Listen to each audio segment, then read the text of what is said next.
आज हम मुद्रा के बारे में जानेंगे कि मुद्रा का अर्थ क्या है, परिभाषा क्या है और इसके कार्य क्या हो सकते हैं। तो हम कहेंगे कि मुद्रा का आविष्कार मानवीय आविष्कारों में सबसे महत्वपूर्ण है। ज्ञान की प्रत्येक शाखा में एक महत्वपूर्ण आविष्कार हुआ है, जैसे यंत्र कला में पहिए का, विज्ञान में आग का और राजनीतिक विज्ञान में वोट का। उसी प्रकार इकोनॉमिक्स तथा मनुष्य के सामाजिक जीवन जीवन के व्यापारिक पक्ष में मुद्रा का एक महत्वपूर्ण आविष्कार है। आदिकाल में मनुष्य अपनी मूलभूत आवश्यकताओं के लिए प्रकृति पर निर्भर था। मानव सभ्यता का जैसे जैसे विकास हुआ, विकास के साथ साथ उसने समूह में रहना सीखा।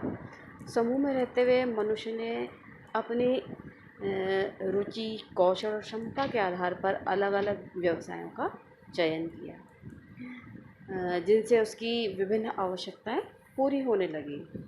प्रारंभिक काल में समूह छोटे होने के कारण मनुष्य अपनी आवश्यकताओं की वस्तुओं का लेन देन सहज और सरल रूप से करने लगे और वस्तु के बदले वस्तु खरीदने या बेचने की व्यवस्था के आधार पर अपना लेन देन करने लगे और इसे ही वस्तु विनिमय कहा जाने लगा। और वस्तु विनिमय प्रणाली के अंतर्गत दो व्यक्ति आपस में स्वयं द्वारा उत्पादित अतिरिक्त वस्तु या सेवाओं का लेन देन करते थे। प्राचीन काल में मनुष्य केवल प्राथमिक व्यवसाय में ही कार्य करते थे, जैसे कि कृषि हुआ, पशुपालन हुआ, मछली पालन हुआ आदि। अतः सामान्यतः अनाज के बदले में कुछ कपड़े दे दिया करते थे, कपड़े के बदले में दूध और दूध के बदले में अनाज। पालतू वस्तुओं का भी खरीदा और बेचा जाता था इसी प्रणाली के माध्यम से। यह व्यवस्था पूर्णतः आपसी समझ और विश्वास पर आधारित थी। परंतु यह जैसे जैसे मानवीय सभ्यता का विकास हो गया, वैसे वैसे मनुष्य के आर्थिक क्रियाकलाप बढ़ने लगे और वस्तु विनिमय प्रणाली में बहुत सारी कठिनाइयाँ उत्पन्न होने लगी, जिसके कारण वस्तु विनिमय प्रणाली के स्थान पर इसका स्थान मुद्रा ने ले लिया। तो वस्तु विनिमय प्रणाली में बहुत सारी कठिनाइयाँ थी। वे कठिनाइयाँ थी कि इसमें दोहरे सहयोग की कठिनाइयाँ, अर्थात बाज़ार में वस्तु विनिमय प्रणाली तब भी संभव हो सकता था जबकि दो व्यक्ति एक दूसरे के लिए उपयोगी वस्तु का लेन देन हेतु तत्पर हों। ऐसा सहयोग हमेशा ही मिले, ऐसा बहुत कठिन था। लेकिन यदि एक किसान अपनी अतिरिक्त गेहूं के बदले में चीनी खरीदनी है तो उसे ऐसे व्यक्ति की तलाश करनी होती थी जो अतिरिक्त चीनी विनिमय हेतु उपलब्ध हो। ऐसा सहयोग आसानी से मिलना प्राय संभव नहीं हो पाता था। तो ये कठिनाई, दोहरे सहयोग की कठिनाई हमेशा रहती थी वस्तु विनिमय प्रणाली में। दूसरी कठिनाई वस्तु के मूल्य मापन में कठिनाई होती थी। विनिमय के लिए अतिरिक्त वस्तु मापना कठिन कार्य होता था। लेन देन तथा विनिमय करने वाले दोनों व्यक्ति करते थे। वास्तव में प्रत्येक सौदे में वस्तुओं का नए सिरे से मोल भाव करना अत्यंत कठिन काम होता था। फिर भावी बचत संभव नहीं थी इस व्यवस्था में। वस्तुओं का लेन देन होता था, उनका दीर्घकाल तक संचय करना बहुत कठिन होता था।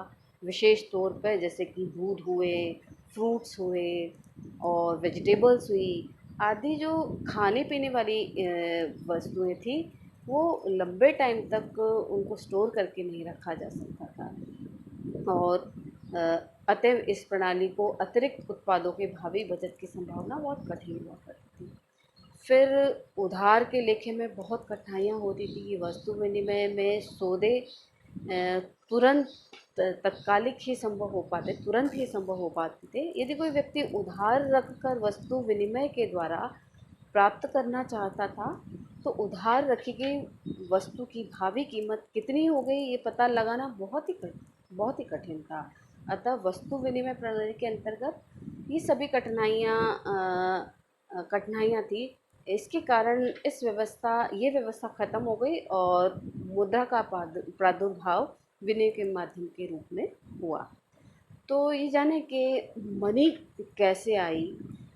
अ, प्राचीन काल में भारतीय इतिहास में राजा महाराजाओं का इतिहास रहा है।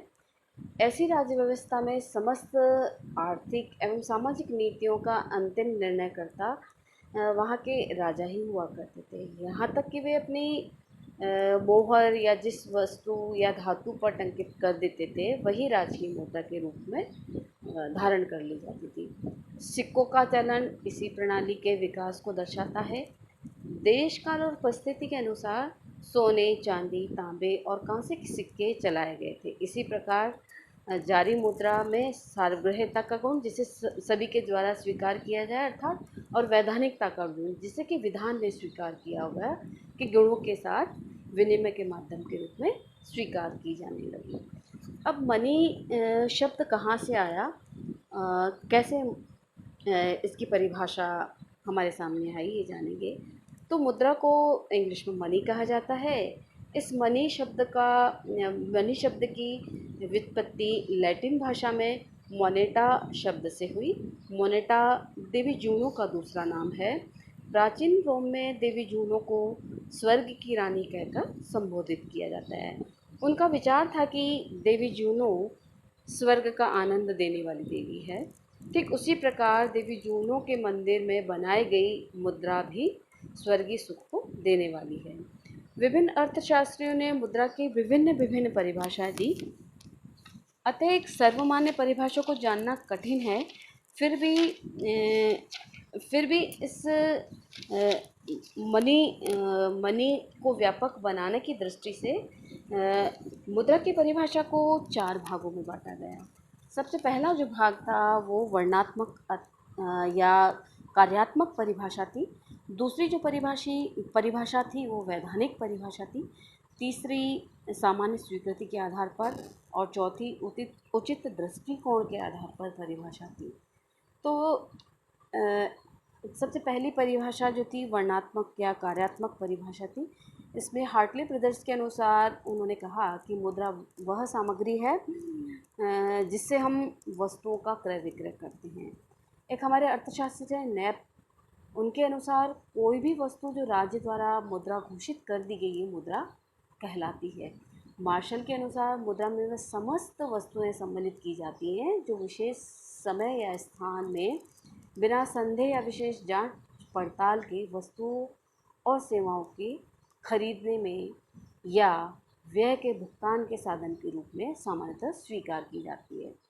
कैनल के अनुसार मुद्रा एक ऐसी वस्तु है जिसे सामान्यतः विनिमय के माध्यम या मूल्य के मान के रूप में स्वीकार किया जाता है। ये सारी परिभाषाएं से हम ये जान सकते हैं कि मुद्रा के 2 महत्वपूर्ण गुणों को माना जा सकता है। पहला सामान्य स्वीकृति और दूसरा वैधानिकता। इस प्रकार मुद्रा की सर्वमान्य परिभाषा जो दी गई वो इस प्रकार थी कि मुद्रा एक ऐसी वस्तु है जो विनिमय के माध्यम, मूल्य के मापक, स्थापित भुगतानों के मान, मूल्यों के संचय के साधन के रूप में स्वतंत्र या विस्तृत या सामान्य रूप से लोगों द्वारा स्वीकार की गई। तो ये तो कुछ मैंने परिभाषाएं बताई है। अब हम आते हैं इस मनी के फंक्शन के लिए। तो मनी के फंक्शन को भी 2 भागों में बांटा गया। एक तो इसके स्थैतिक कार्य के बताए गए और कुछ इसके आकस्मिक कार्य बताए गए, या हम कह लें कि कुछ प्राथमिक कार्य थे और दूसरे कुछ आकस्मिक कार्य थे। तो मैं प्राथमिक कार्य के बारे में बताना चाहूँगी। प्राथमिक कार्य में सबसे पहला कार्य आता है विनिमय का माध्यम। तो यह एक ऐसा महत्वपूर्ण कार्य है, इसकी प्रमुख पहचान भी समस्त प्रकार के लेन देन मुद्रा के माध्यम से ही संपन्न किए जाते हैं, क्योंकि मुद्रा में सार्वग्रहता का गुण है जिसके कारण मार्केट में लेन देन के माध्यम के रूप में प्रयुक्त की जाती है। दूसरा कार्य जो हो सकता है मूल्य का मापक। ये दूसरा महत्वपूर्ण कार्य है मुद्रा का। मुद्रा के माध्यम से ही हम किसी वस्तु का मूल्य निर्धारित कर सकते हैं। वस्तु और सेवा के मूल्य मुद्रा के रूप में मापने से विनिमय का कार्य आसान हो जाता है। राष्ट्रीय आय की गणना भी आसान हो जाती है। व्यय विधि, उत्पादन विधि, आय विधि। दूसरा, देश के राष्ट्रीय आय मुद्रा के रूप में सरलता से की जा सकती है। सहायक कार्य, मुद्रा के सहायक कार्य, गौण कार्य अथवा द्वितीय कार्य ऐसे कार्य हैं जो कि आर्थिक सुगमता के लिए होने लगे हैं। यद्यपि मुद्रा का आविष्कार इन कार्यों के लिए नहीं हुआ, ये सहायक कार्य हैं। अब हम कहें कि भावी भुगतानों का आधार भी मुद्रा के माध्यम से किया जा सकता है, तो हाँ, ये बिल्कुल सही है कि हम भविष्य में करने वाले सौदे को मुद्रा से आसानी से कर सकते हैं। अर्थात हम जैसे गृह ऋण है, शिक्षा का ऋण है, उद्यम ऋण है, आदि का लेन देन आसानी से इस माध्यम से किया जा सकता है। मुद्रा मूल्य संचय का आधार है। बिल्कुल सही है कि मुद्रा के माध्यम से किसी भी ऐसी वस्तु जिसमें टिकाऊपन कम है बेचकर उसे मूल्य के भविष्य के रूप में संचित किया जा सकता है। मूल्य संचय तथा बड़े पैमाने पर उत्पादन संभव हो पाता है। मुद्रा के द्वारा क्रय की गई ज़मीन हुआ, मकान हुआ, गोल्ड हुआ, सिल्वर हुआ इत्यादि के रूप में मुद्रा का संचयन किया जा सकता है। और कभी-कभी मुद्रा के मूल्य में परिवर्तन होने पर प्रॉफ़िट या लॉसेस की आशंकाएँ बनी रहती हैं। हम ये कह सकते हैं फिर नेक्स्ट कि क्रय शक्ति का हस्तांतरण हम मुद्रा द्वारा कर सकते हैं। मुद्रा के द्वारा एक व्यक्ति के द्वारा क्रय शक्ति को आसानी से दूसरे व्यक्ति द्वारा हस्तांतरित की जा सकती है। इस प्रकार मुद्रा क्रय शक्ति हस्तांतरण के साधन के रूप में भी कार्य करती है। एक व्यक्ति नकद के रूप में मुद्रा दूसरे व्यक्ति को सौंपकर क्रय शक्ति का हस्तांतरण कर सकता है। आज के समय में हम कहेंगे कि अ, अ, कि कि नकदी विहीन अर्थव्यवस्था कोई भी व्यक्ति debit card, credit card, ATM अथवा चेक के माध्यम से आसानी से अपनी क्रय शक्ति को अन्य व्यक्ति को हस्तांतरित कर सकता है। कुछ आकस्मिक कार्य भी हैं, ये तो मैंने बताए थे प्राथमिक कार्य। कुछ आकस्मिक कार्य भी हैं जो मुद्रा के द्वारा किए जाते हैं, जो मुद्रा को और भी उपयोगी और सुविधाजनक माध्यम के रूप में सिद्ध करते हैं। कि राष्ट्रीय आय का वितरण हम इसके द्वारा कर सकते हैं। वर्तमान युग में बड़े पैमाने पर उत्पादन उपभोग की क्रियाएं की जाती है जो कि मुद्रा के द्वारा संभव है। राष्ट्रीय आय का अनुमान भी मुद्रा के मूल्य से लगाया जा सकता है तथा कुल उत्पादन से प्राप्त मूल्य का समाज के विभिन्न वर्गों को भुगतान भी मुद्रा के माध्यम द्वारा संभव बनाया जाता है। अब हम कहें कि ये साख का आधार भी है, तो बिल्कुल ठीक है कि मार्केट के इस दौर में, जहाँ कि हम ये कहें कि बाजारीकरण के इस दौर में बैंक और वित्तीय संस्था के द्वारा अनेक प्रकार के ऋण उपलब्ध कराए जाते हैं तथा जमाओं को स्वीकार किया जाता है। ये सभी कार्य मुद्रा के कारण ही संपन्न हो पाया है। फिर हम कहें कि संपत्ति की तरलता, तो मुद्रा एक महत्वपूर्ण कार्य पूंजी और धन को तरल रूप प्रदान करता है। तरल रूप में किसी भी मुद्रा को किसी भी रूप में उपयोग किया जा सकता है। मुद्रा एक ऐसी वस्तु का माध्यम है जो कि मनुष्य को अपनी इच्छा अनुसार आर्थिक निर्णय लेने में सहायता प्रदान करती है। मुद्रा की सहायता से व्यक्ति अपनी इच्छाओं और आवश्यकताओं को पूरा कर सकता है और उपभोक्ता जिस वस्तु के लिए सबसे अधिक कीमत देने को तत्पर होता है, उन्हीं वस्तुओं का उत्पादन बाज़ार में अधिक किया जाता है। इसलिए पूंजीवादी बाज़ार की सबसे प्रसिद्ध कहावत है, उपभोक्ता बाज़ार का राजा है। तो ये तो मैंने आपको बताया है मुद्रा का अर्थ, मुद्रा की परिभाषा।